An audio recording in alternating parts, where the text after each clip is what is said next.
Hello and welcome to episode 400. I'm Tony and it's sort of a solo episode in that I'm going to talk, maybe ramble for a little bit about my reflections over the last 400 episodes and introduce some of my favourite guests over the last 400 episodes and their book recommendations and energy tips. And if you listen to this podcast a lot, you'll know that at the end of every podcast, I ask for people's book recommendations and one big tip for energy and vitality. And it's nice to refresh the memory. So yeah, 400 episodes. Here I am in London in September recording this. And I have just been thinking before pressing play and pressing record, what are my reflections of 400 episodes? And it's quite hard to coherently put into words, really, but I will try. I think I'm definitely healthier than I was 400 episodes ago. I'm definitely happier. And I think one of the biggest pieces of the puzzle for me wasn't a lot of the stuff that we talk about on this podcast in terms of the biohacking. It wasn't infrared light or a sauna or anything else, although all those things are pretty cool.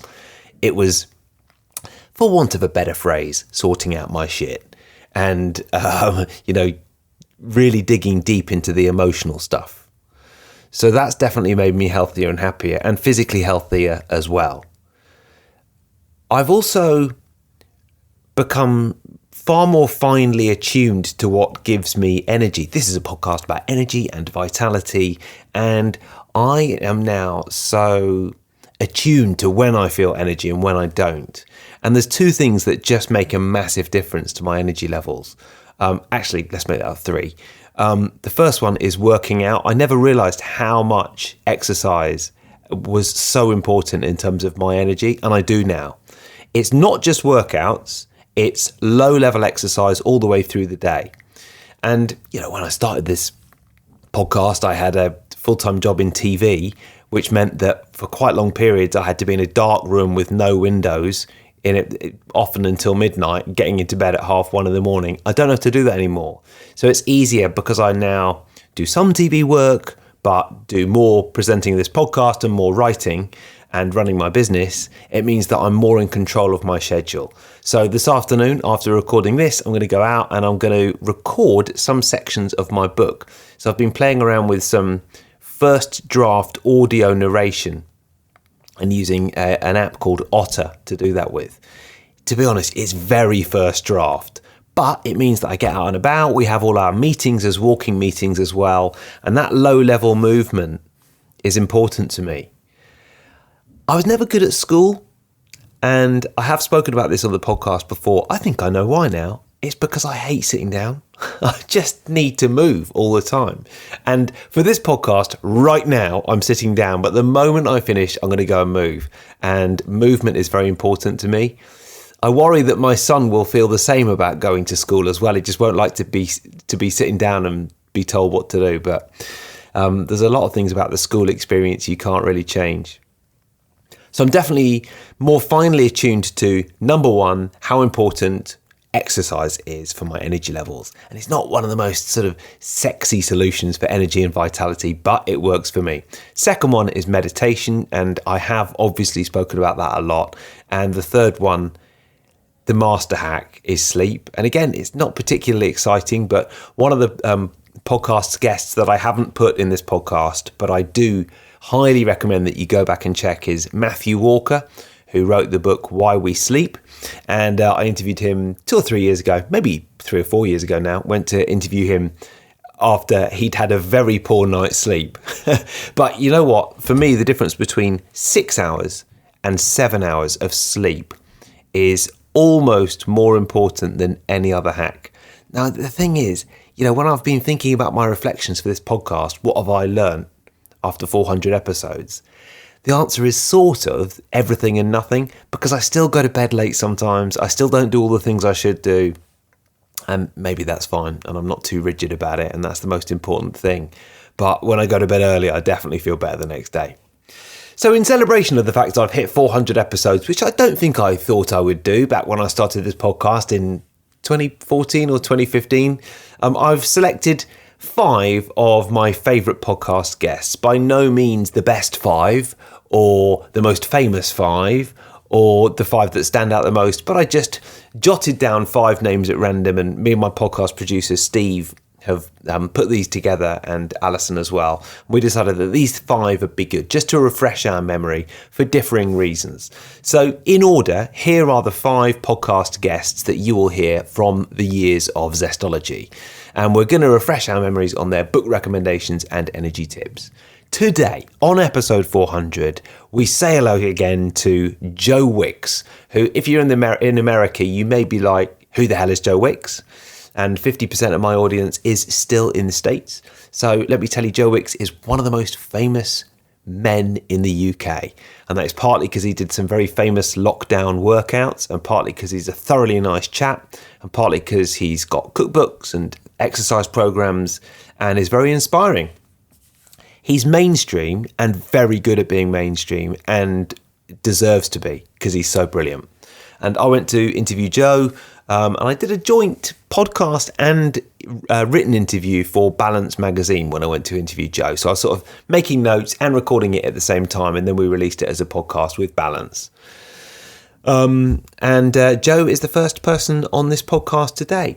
Then a multiple Zestology guest, Dave Asprey, the creator of Bulletproof coffee and the man who not only invented Bulletproof coffee, but also has written multiple New York Times bestsellers. And you probably know him. They call him the father of biohacking. You probably will have heard him on this podcast before. He's been on 4 or 5 times. And I still always get inspired when I meet Dave, talk to Dave, and even just listen to some of his recommendations. So that's why I've put him in there today. After that, one of my favourite ever guests, it felt like a therapy session. And I actually interviewed her at Dave Asprey's Bulletproof conference. It was Esther Perel, relationship expert and author. And after half an hour talking to her, it did feel like I'd been in therapy. And do you know what? She is so good. Quite a few people have told me that just by listening to my podcast with her, they have felt like they are better in their relationship. So she was a pleasure to talk to.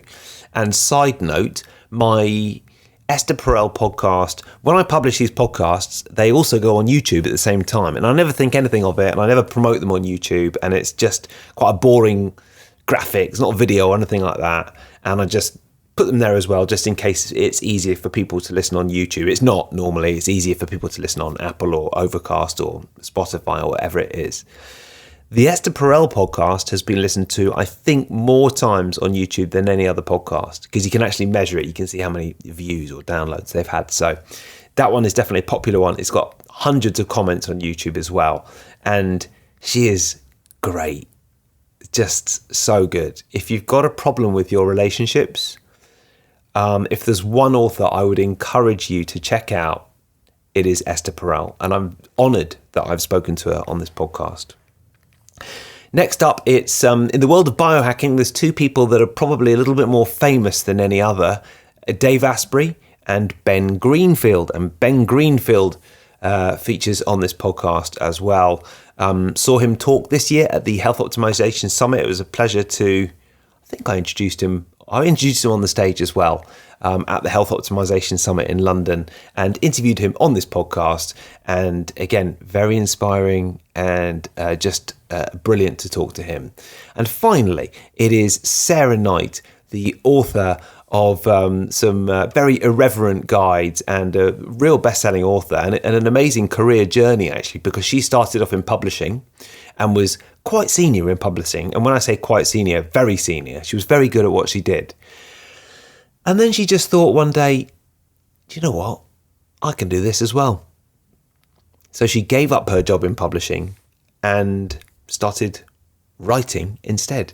And now she lives in Central America. I can't remember which country, but she lives in Central America, lives the dream life, really, and writes these brilliant books, and is a very funny and irreverent podcast guest. Again, she's been on 3 or 4 times, and I'm very lucky to be able to count on her as one of our Zestology regulars. So we've picked out one of her book recommendations. I mean, when people like her and Dave Asprey come on, I ask them for a book recommendation every time because I know they read lots, and I know that they're going to come up with a book recommendation as well. So what we're going to do is we're going to play those. So Joe Wicks, Dave Asprey, Esther Perel, Ben Greenfield, and Sarah Knight on this 400th episode of Zestology. And then I'm going to come back and recommend a book of my own that I've just finished at the end of the podcast.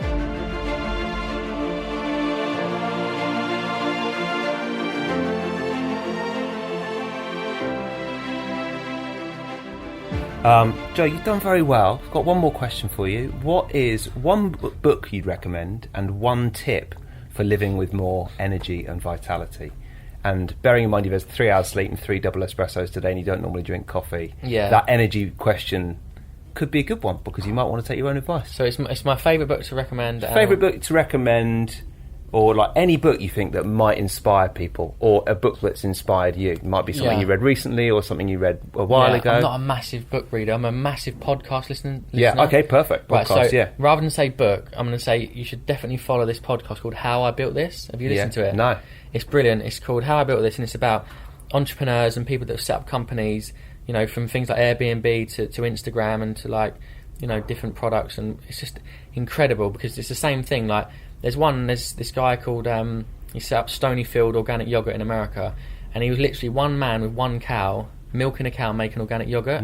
And now he's got like a $700 million a year business. So it's always the same thing. Is it always business? It's about business stories, So awesome. It could be something like, you know, Kate Spade handbags or really random things, but it's a really good podcast because every time I listen to it, I'm like, wow, like, what you can achieve is amazing. There's so much more I could be doing. Oh, cool. And, you know, put that alongside Zestology as podcasts. Zestology, and How I Built That.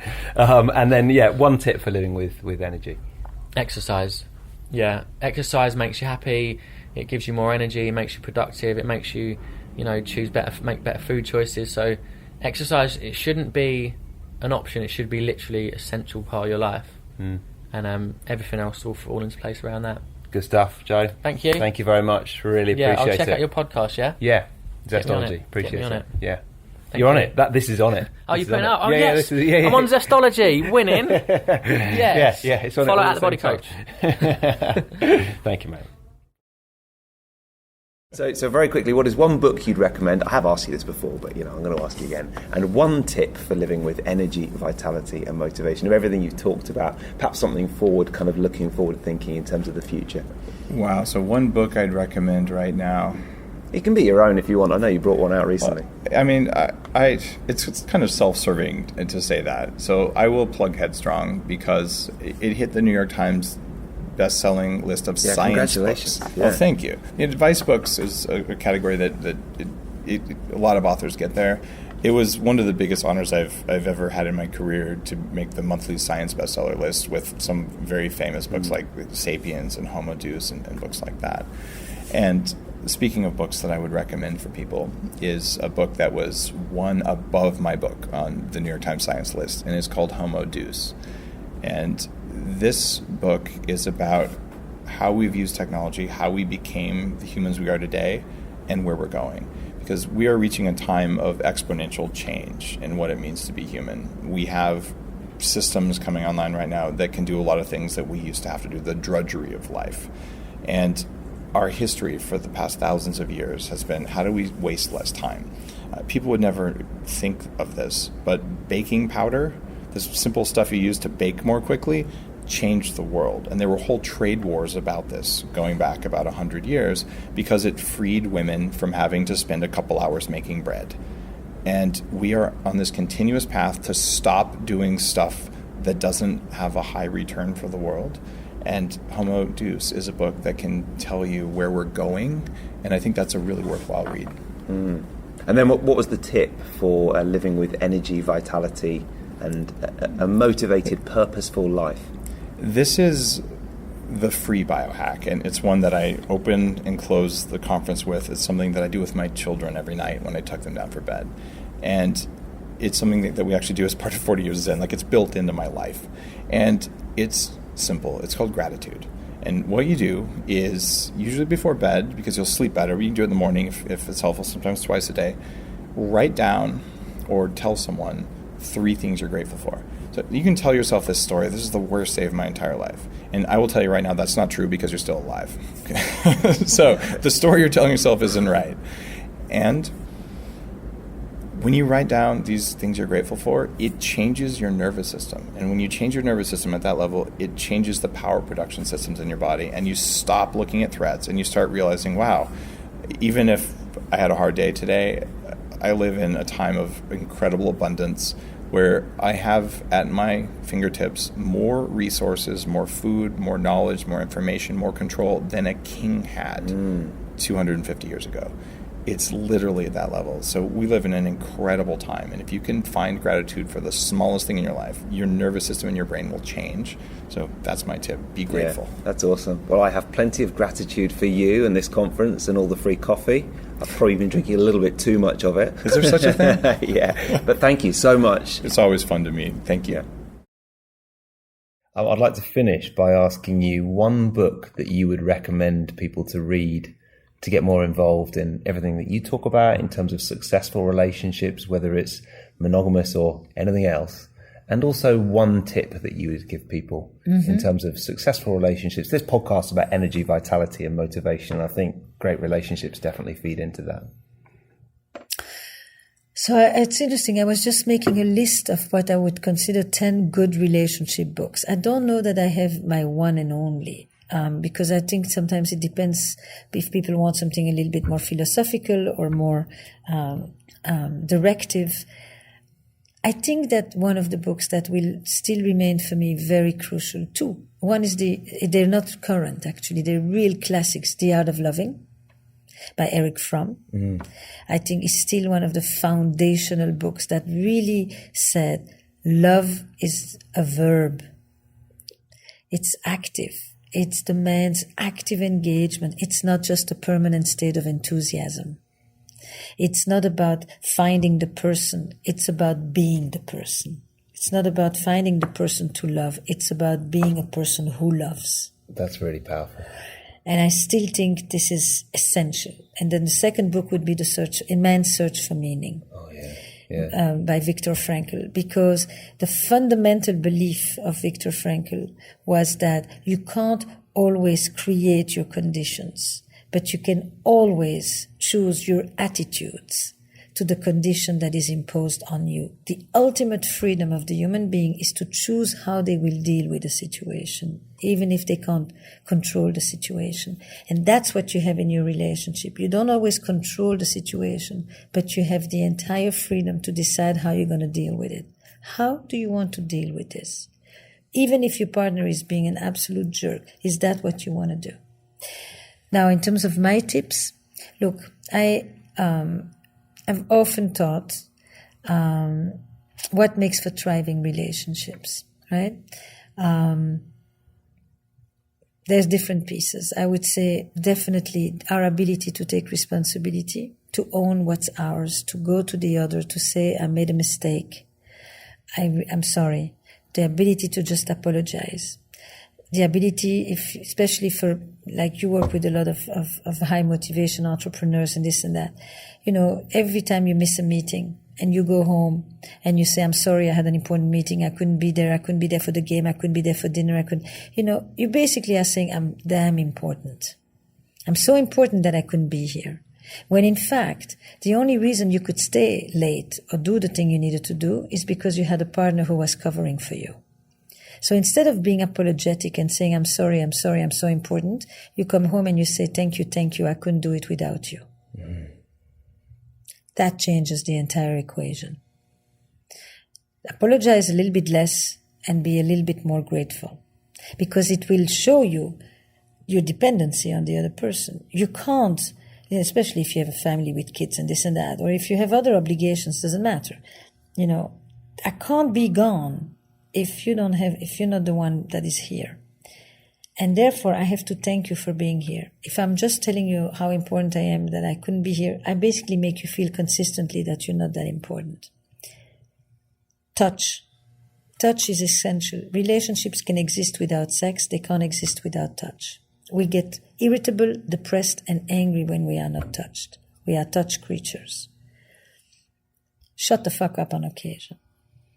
Not everything must be said. When you talk, always ask yourself what will be the consequence for the other person to live with what you just said.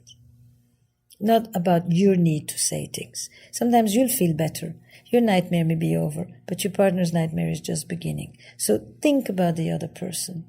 And all the time, do for the other person just because it matters to them. Not because you care, not because you care, but not because you agree. I don't care about this thing. For me, it means nothing, but it means a heck of a lot to my partner. Do it just to please them, just for them. And for the person who receive it because it was done just for you. And don't say, I want you to do this because you want it, not because I want it only. No, why else? It's perfectly fine that they do it just for you. Learn to receive it and accept that you are important and cherish that. That butter is one of the most smoothing things in a relationship. My ability to do something just because it's important to you. And your ability to receive it because you are important to me, even if I personally would be perfectly happy without any of this. Without saying, but learn to receive, because that makes the other person's giving worth it. And that capacity of giving and receiving like that in a relationship goes a long way. That's fantastic. This show is brought to you by my new podcast partner, a scientific breakthrough in anti-aging and longevity, the wonderfully named spermidineLIFE. And you might have heard me talking about spermidine before. You might have sort of spluttered into your tea and said, Spermi what? But really, this is the supplement that everybody is talking about in the anti-aging and longevity world. And I'm really excited by spermidine. You can age beautifully and feel young, and there's sort of instant benefits as well. Obviously, I'm a bit more focused on the, it'd be great to, live healthily into 80s, 90s and maybe beyond. But healthy hair, skin and nail growth are the kind of things that you can expect straight away when you take spermidineLIFE. And it's all rigorously backed by science. Remember David Sinclair, who is pretty much the world's top longevity expert? He's on the board at spermidineLIFE. And studies have shown spermidine may transform your cellular health, cardiovascular function, improve memory, immune function, and sleep as well. And sleep is a really big thing. It all works by enhancing autophagy. So, you could do a 5-day fast, or you could take spermidineLIFE. This show is brought to you by my new podcast partners, spermidineLIFE. And if you use the code TONY20, then you will get 20% off all spermidineLIFE and essentials products as well. So go to spermidinelife.us and don't feel squeamish about the fact you're typing sperm into your search engine. It's just one of those things. That's what it's called. Spermidinelife.us. Use the code TONY20 at checkout to get involved with their supplements. They've got spermidineLIFE, spermidineLIFE Immunity, and spermidineLIFE Memory. And actually those supplements are called spermidineLIFE Immunity Plus and spermidineLIFE Memory Plus. They've also got sort of various different packages that you can get, but I would say get started with the one that we've got here, spermidineLIFE. It is the first dietary supplement containing the specific spermidine-rich extract that they use in spermidineLIFE. It's brilliant for cellular renewal, and I'm really excited to be working with such a cutting-edge longevity supplement on my podcast. Spermidinelife.us. Use the code TONY20. Now, back to the show. Something I've asked everyone is, what is one book that you would recommend and one tip for living with more energy and vitality? You've obviously given us loads of tips already, but what would be one book that's had an impact on you and one tip? Oh, for a book, I read a book a day. So there's a lot of books. Yeah, I read a book a day.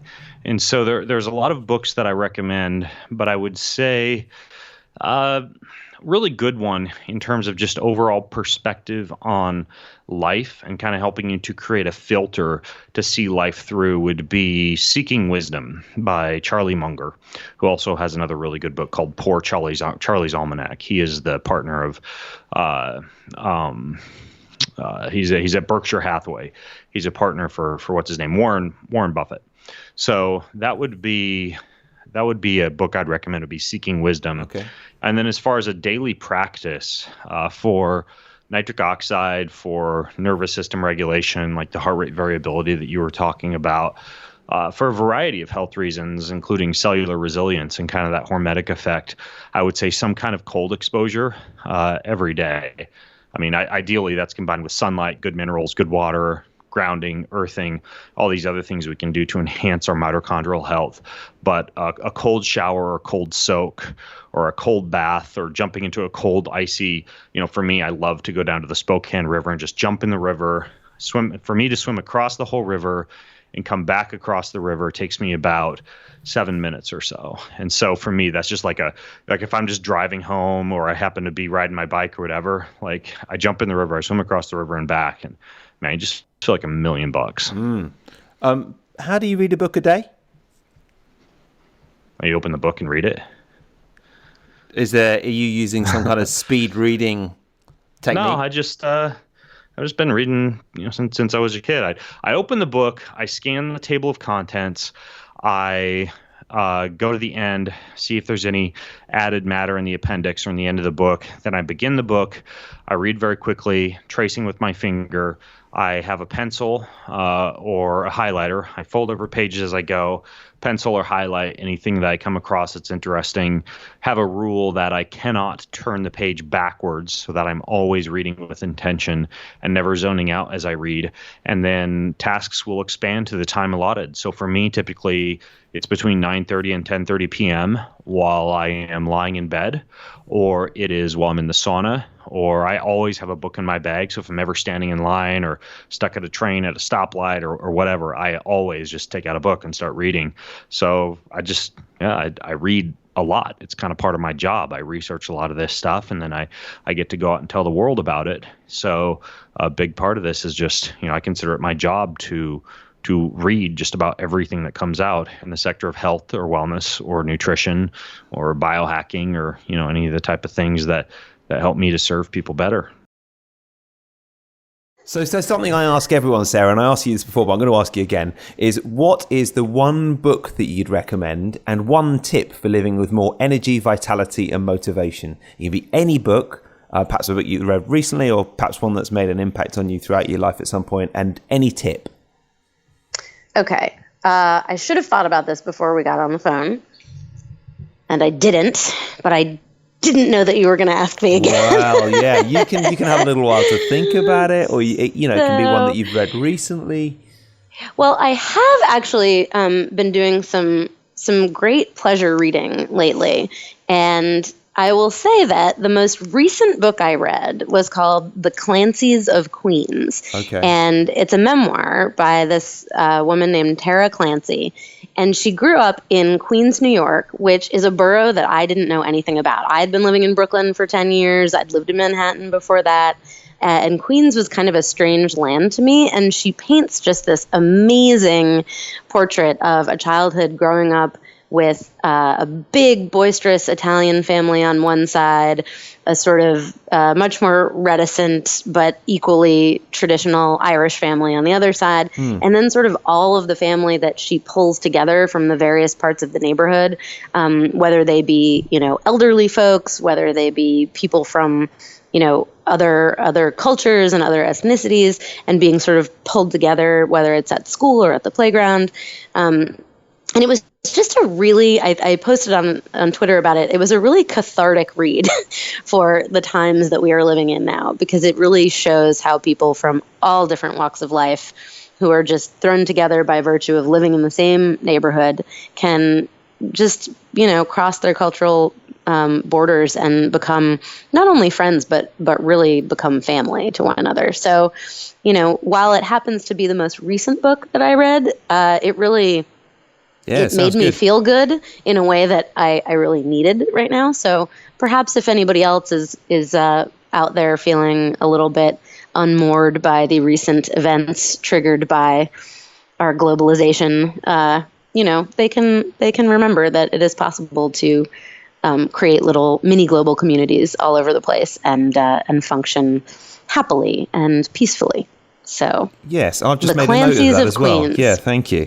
What about one tip then for more energy, vitality and motivation out of all the ones that you've got in your book coming up, or all your experience in moving to the Dominican Republic? Well, I still stand by the fact that not giving a fuck about things you can't control is an extremely useful life tip. But I would say that to harp on something that I already harped on 5 minutes ago, which is I say look at the small picture.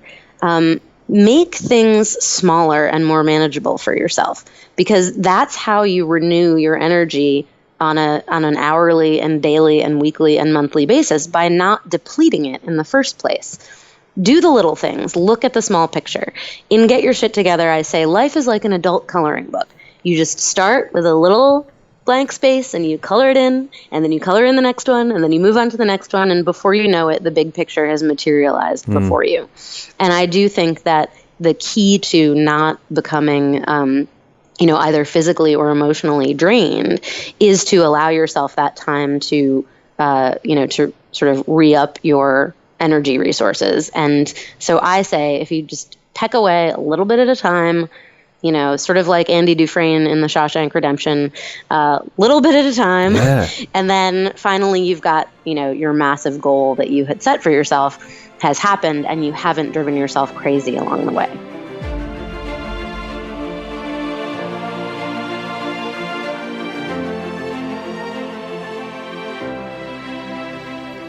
So that is almost it for today's podcast. Thank you so much for listening to episode 400. But before you go, I said I had a recommendation for you as well. And I've been reading Johann Hari's book, Stolen Focus. Something that I've thought a lot about over the years, and especially since I've been doing Zestology, is how technology both completely facilitates this incredible, weird career that I've got. Basically writing books and talking on podcasts and making money in ways that wasn't really possible 20 years ago, but also is very distracting and often takes me out of the moment, especially in those moments which are most important. And I really notice it now that I'm a father, because I want to be at my best, but also model being in the moment and not having to rely as a crutch on your screen at every available opportunity to my son. And something that I enjoyed a lot in Johann Hari's book, in Stolen Focus, was that he says, look, this is not really a self-help book. I'm going to give you a few options for how to improve your screen time, but mainly, if you feel like your focus is being eroded by all the technology around you, don't feel bad, because it's not your fault. Because the addictive powers of the technology are so wide-ranging, and the talent of the thousands of developers on the other side of the screen is so overwhelming that you can't really fight it. And change has to come at a much higher level. You can do your best, but you're still going to be a bit addicted to your screens.